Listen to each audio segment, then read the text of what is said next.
Picture this. It's 2:10 in the morning, local time in Iran, and something has just slammed into the mountain above the Fordo nuclear facility. Not a missile from Israel, not a drone. The United States Navy just entered the fight. I'm Ryan, former F-15E combat pilot, former F-16 Thunderbird, now flying the Boeing 737 and the Airbus A220 for a major airline, and I have been watching this operation unfold in real time with my jaw on the floor. Because what the US military just pulled off in a single 25-minute window is one of the most extraordinary strike packages in American history. Here's exactly what I'm going to walk you through today. First, I'm going to explain what Fordo actually is and why it kept every military planner in Washington up at night for 15 years. Then, I'm going to break down Operation Midnight Hammer, the weapons, the aircraft, the sequencing, and the Navy's specific role in all of it. Then I'm going to give you the honest assessment, the part the Pentagon briefing left out, because as a strike pilot, I have questions. And finally, I'm going to tell you what this operation tells us about where American military power is actually headed and what weapons should have been in this fight from the start. Stay with me, because the deeper you go into this story, the more extraordinary it gets. Let me start with Fordo, because until you understand what this facility actually is, none of the rest of this makes sense. Fordo is not a building. It is not a warehouse. It is not a surface installation that you can hit with a cruise missile and call it a day. Fordo is carved into the Zagros Mountains in central Iran, a full 80 to 100 meters of solid limestone and dolostone sitting between the surface and the centrifuge halls where uranium enrichment was happening. Sit with that number for a second. 80 to 100 meters of mountain. That is not dirt. That is not packed earth. That is consolidated rock, limestone and dolostone, reinforced with ultra-high performance concrete at the facility level itself. Iran did not build Fordo to survive an Israeli airstrike. They built it to survive us. The Iranians knew exactly which weapon could threaten this facility, and they designed Fordo with that weapon's specifications in mind. They knew what our best bunker buster could do, and they buried this site deep enough to make it a genuine question whether we could finish the job even if we tried. Here's the history you need to understand, because this didn't happen overnight. Fordo was discovered by Western intelligence in 2009. Iran had been secretly constructing it since at least 2006, tunneling into a mountain near the city of Qom, away from population centers and away from the satellite coverage patterns the IAEA was using at the time. When it was revealed, Iranian officials claimed it was a defensive precaution, that they had the right to protect their nuclear program from military attack. And honestly, from a pure military logic standpoint, that's exactly what it was. The facility was designed to hold around 3,000 centrifuges, spinning uranium hexafluoride gas at high speed to increase the concentration of the U-235 isotope, the one you need for weapons-grade material. 3,000 centrifuges under a mountain, with reinforced concrete walls and blast doors, unreachable by anything Israel had in its arsenal. The only question was whether it was unreachable by us. For 15 years, American military planners stared at this problem. How do you destroy a target you can't reach? That question is why Operation Midnight Hammer was planned the way it was, and why it took 15 years to execute. Now let me tell you what the US military actually did on the night of June 21st, going into June 22nd, 2025. And I want you to understand the scale of this thing before we get into weapon specifics. This was 125 aircraft, 125, coordinated across thousands of miles, timed to the minute with zero margin for error. 7 B-2 Spirit stealth bombers departed Whiteman Air Force Base in Missouri, that's in the middle of the United States, and flew an 18-hour mission to strike targets inside Iranian airspace and return home without landing. Supporting that strike package were 4th and 5th generation fighters, F-22 Raptors and F-35 Lightning IIs that preceded the B-2s into Iranian airspace, checking for surface-to-air missile systems and clearing the lane. Electronic warfare aircraft were jamming Iranian radar. ISR platforms were feeding the strike package real-time intelligence. Aerial refueling tankers were keeping everyone in the air across a mission that spanned the entire globe. And then there was the Navy. The USS Georgia, an Ohio-class guided missile submarine, was sitting somewhere in the region, and at approximately 5 p.m. Eastern Time, before the B-2s ever crossed into Iranian airspace, the Georgia opened fire. More than 24 Tomahawk cruise missiles launched from below the surface of the water and flew toward Iran. Their target was Isfahan, specifically the surface infrastructure at the Isfahan nuclear facility, power systems, support buildings, the infrastructure that allowed the underground portions to function. The Navy's role was to degrade Isfahan, while the Air Force went after the hardened mountain targets at Fordo and Natanz. Then, at 6:40 p.m. Eastern, 2:10 a.m. in Iran, the lead B-2 dropped its weapons on Fordo. The entire 3-site strike sequence was complete by 7:05 p.m. Eastern. 25 minutes, 3 nuclear sites, 125 aircraft. Done. General Dan Kane, the Joint Chiefs Chairman, called it the largest B-2 operational strike in U.S. history. He said, and I want to quote this directly, "No other military in the world could have done this." He is not wrong about that. Let me now walk you through the weapon that makes this conversation so interesting, because the GBU-57 massive ordnance penetrator is unlike anything else in the American arsenal.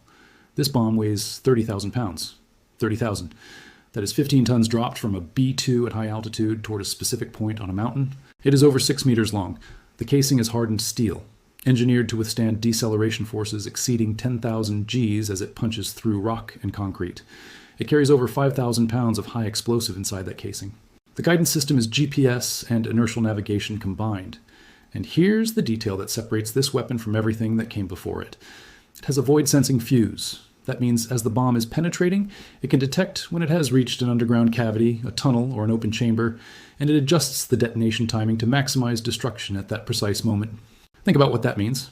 This bomb is smart enough to know when it's inside the target. Under optimal geological conditions, soft earth, alluvial sediment, the GBU-57 can penetrate up to 60 to 70 meters before detonating. In concrete, the number drops to around 18 meters. In hard rock, it drops further. And here is exactly where I want to flag something for you, because I think this is the most important part of this video, and I don't want you to walk away without understanding it. Fordo is 80 to 100 meters underground, inside a mountain made of limestone and dolostone, hard rock, not soft earth. The math here is uncomfortable. The GBU-57's maximum penetration depth in optimal conditions is 60 to 70 meters. Fordo's centrifuge hulls are estimated at 80 to 100 meters down, through harder material than the weapon was optimized for. That gap matters, and the Pentagon knows it. Here's where I want to be fair and balanced, because the honest answer on battle damage assessment at Fordo is that we don't fully know yet. What we do know from satellite imagery is confirmed and not in dispute.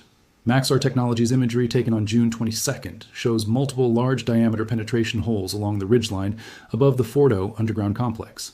Several tunnel entrances are blocked with debris.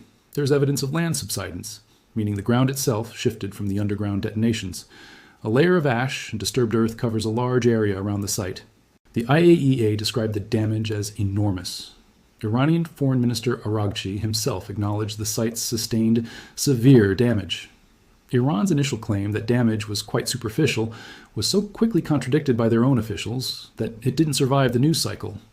U.S. officials have assessed that Iran's nuclear program was set back approximately 2 years. That is the July 2025 Pentagon assessment. But I want to flag this.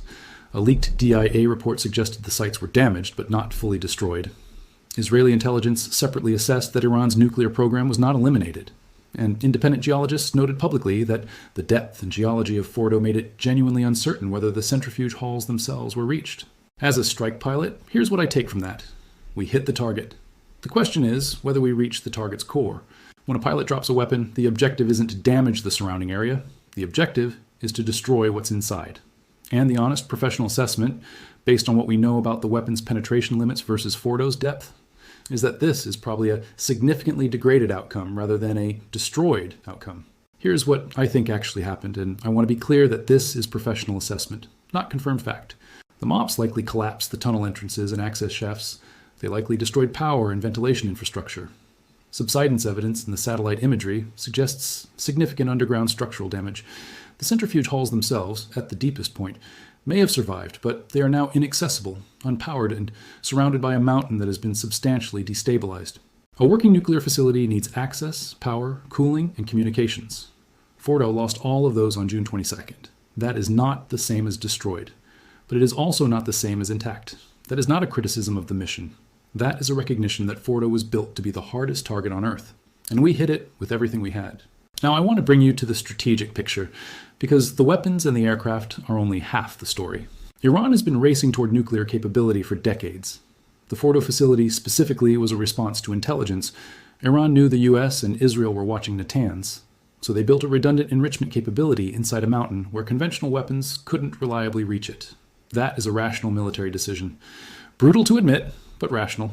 And here's what makes this strategic moment so significant. The context that led to Operation Midnight Hammer didn't start on June 22nd. It started on June 13th, when Israeli forces conducted surprise strikes against Iranian nuclear infrastructure, hitting significant portions of the Natanz centrifuge hall, power supply systems, and support buildings above ground. Israel spent 10 days systematically degrading Iran's integrated air defense network. Radar sites, command nodes, surface-to-air missile batteries. Israel methodically worked down the threat list. Not because they were preparing their own strike on Fordo. Israel doesn't have the GBU-57. Israel couldn't reach Fordo even if they wanted to. They were preparing the lane for us. Think about that coordination for a moment. Two different countries, militaries, operating under different chains of command, with different legal authorities, executing a sequenced plan where Israel degrades the air defense architecture and the United States delivers the one weapon that can threaten the hardest target. That level of operational coordination doesn't happen without years of planning, shared intelligence, and a level of trust between the two military establishments that runs very deep. What Operation Midnight Hammer did was demonstrate something Iran had to know was coming, but probably hoped would never actually happen. The United States was willing to cross the threshold and use direct military force against Iranian territory for the first time since a naval engagement in 1988. 15 years of contingency planning, 15 years of refining the GBU-57 and upgrading the B-2 to carry it, 15 years of wargaming this exact scenario, and when the trigger was finally pulled, it happened in 25 minutes. One more thing I want you to sit with here.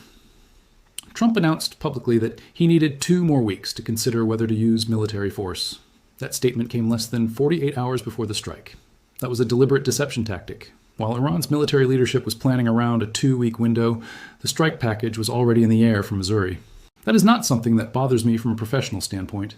Strategic deception in advance of a military operation is legitimate and legal, but I want you to understand the level of intent behind this operation.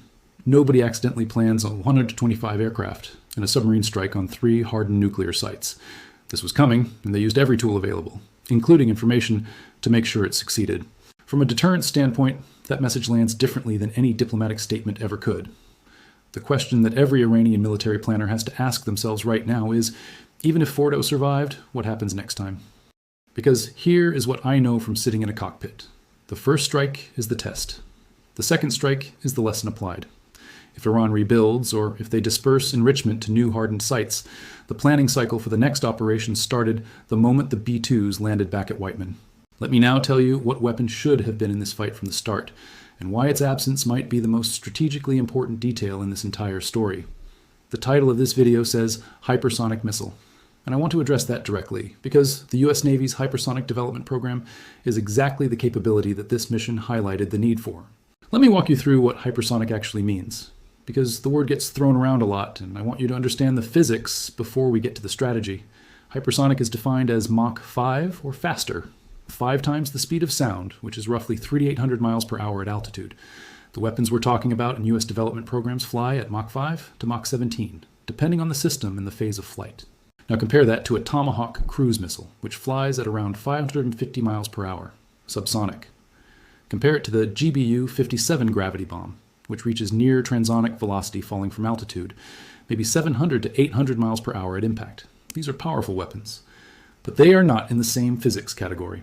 The Navy has been developing the Conventional Prompt Strike System, a hypersonic glide vehicle designed to be launched from Virginia-class submarines and Zumwalt-class destroyers. The Army has its own variant called the Long-Range Hypersonic Weapon. The Air Force had the AGM-183 ARRW program, which had a rocky development history. Here's the fundamental problem with Fordo that a hypersonic weapon addresses differently than the GBU-57. The GBU-57 is a gravity bomb. It relies on altitude, velocity at release, and its own mass to penetrate rock before detonating. Its penetration depth is fundamentally limited by the physics of a falling object through hard material. At release, the B-2 is moving at a few hundred miles per hour. Gravity accelerates the bomb. It hits rocket somewhere near transonic speed. Its 15-ton mass does the work. A hypersonic weapon arrives at Mach 5 or faster. The kinetic energy scales with the square velocity, which means doubling the speed quadruples the kinetic energy at impact. At Mach 10, you are delivering roughly 25 times the kinetic energy of a near transonic impact into a smaller cross-sectional area in a fraction of the time. The penetration physics are fundamentally different. The potential to reach deeper targets with that kinetic energy in harder rock is real. Now, I want to be careful here, because I'm not going to tell you that the Navy's current hypersonic systems are specifically optimized for hard rock bunker busting. They are not. Current development is focused on range, maneuverability, and defeating sophisticated air defense systems that can track and intercept slower missiles. But the physics argument is real. And the defense community has been having a serious conversation, accelerated significantly by Fordo, about what a purpose-designed hypersonic penetrator could do to targets that the GBU-57 can't reliably reach. After Fordo, after the world watched the United States expend its best conventional bunker buster against a target that may or may not have had its centrifuge hulls destroyed, the question of what comes next is not theoretical. It is a funded priority, and it has a specific mountain in Iran as its reference target. What Operation Midnight Hammer demonstrated to every defense planner in the US, to every ally, and honestly to every adversary, is that the gap between deeply hardened and unreachable is closing, but it hasn't closed yet. Fordo is the proof of concept and the gap paper at the same time. Let me bring this home with the pilot's eye view, because I think there's something in this story that gets lost when we focus on tonnage and penetration depth and satellite imagery. 7 B-2 crews flew 18-hour missions in aircraft that don't carry ejection seats. The B-2 Spirit has no ejection seat. If something goes catastrophically wrong over hostile airspace, the crew's options are extremely limited. These crews flew over 34 hours round trip, in a stealthy aircraft, at altitude, with minimal communications to preserve their signature, to put weapons on targets inside one of the most air-defended countries in the region. And based on the post-mission reporting, not a single shot was fired at the strike package on the way in. That is the result of 10 days of Israeli operations systematically degrading Iran's air defense networks before we ever showed up. The F-22s and F-35s that preceded the B-2s into Iranian airspace cleared the lane. The EA-18G electronic warfare aircraft suppressed what remained. By the time the B-2s arrived over their targets, Iran couldn't see them, couldn't track them, and couldn't respond. That is not luck. That is 15 years of planning and the combined effort of two allied air forces operating in concert. When I think about what those B-2 crews felt rolling off their targets and exiting Iranian airspace at 2:35 in the morning, knowing what they just did, knowing that they were about to face an 18-hour flight home, I have a lot of respect for that. This is not a video game. These are real people, executing a real mission, at real risk in a real aircraft with no ejection seat over hostile territory. That deserves to be said. Here's the bottom line, and I'm not going to hedge it. Operation Midnight Hammer was a genuine strategic achievement and an honest strategic ambiguity at the same time. The US military demonstrated that it can execute a 125 aircraft, multi-domain, multi-theater strike package against the most hardened nuclear infrastructure on the planet in 25 minutes without losing an aircraft or a crew member. No other military on Earth can do that. General Kane was right. The Navy's submarine-launched Tomahawks hit Isfahan. The B-2s hit Fordo and Natanz with the most powerful conventional bunker buster ever built. Iran's nuclear program has been set back. The most credible current estimate is roughly 2 years. But Fordo may not be destroyed. The centrifuge hulls may have survived. And Iran now knows exactly how deep they need to build next time. The arms race between hardened underground facilities and penetrating munitions did not end on June 22nd, 2025. It accelerated. And that is exactly why the next chapter of American military development, hypersonic strike weapons, directed energy, next-generation penetrators, is not optional. It is the direct response to what Fordo just taught us. Iran bet that if they went deep enough, we couldn't reach them. We got closer than they expected. And next time, we will finish the job. Here's my question for you in the comments below, and I genuinely want to hear from you on this. Do you think the current assessment is right? That Iran's nuclear program is set back 2 years? Or do you think the damage to Fordo is more limited than the Pentagon is saying? Drop your take down below. I read every comment. If this kind of in-depth breakdown is what you're looking for, hit subscribe. Because this is exactly the content I make, and I've got more coming. Stay safe out there. And if you want to go deeper on the weapons systems I covered today, the GBU-57, the Navy's hypersonic program, the B-2 Spirit, I have videos on all of it. Links are in the description. Start there.